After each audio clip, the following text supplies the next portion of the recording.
I'm sat on my half awake booty right now to tell you that Transformers 1 is not a waste of money. And to prove that, I will be transforming this figure that I have, Roadbuster, for your entertainment, just to prove that I actually like this flick.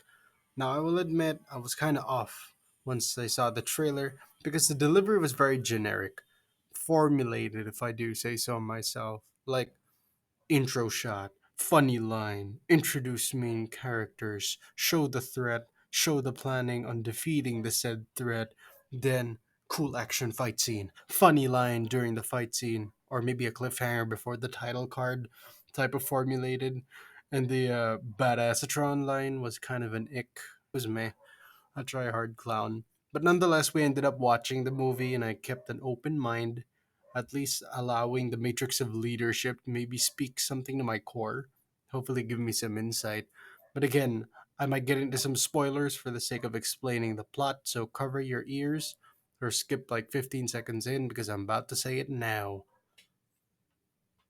That's your warning. The introduction was pretty mellow. It was shown that Orion Pax and D16 were best buds. Throughout the movie, they gained their transformation cogs by Alpha Trion and gained the ability to transform, something that the rest of the Energon miners didn't have, which also leads to the truth of their leader, Sentinel Prime being a complete sellout fraud.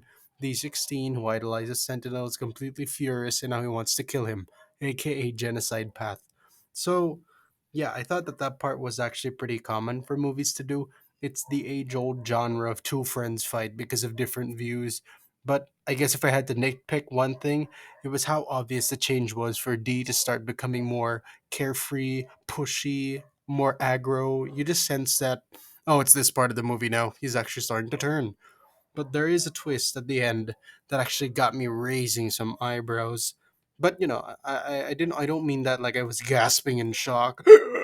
Holy shit! Or jumping in my seat with it.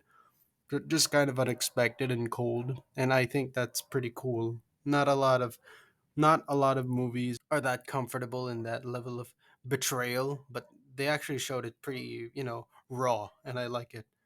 They created a whole plot for Cybertron while still using it as a vehicle to carry out Optimus and Megatron's story on how they got into their rivalry. Kind of creative, and this was a pretty good watch. It's a sign that there was at least some thought put into the process instead of compressing a story and just pooping it out like an off brand product. But yeah, that's about it. I like the movie.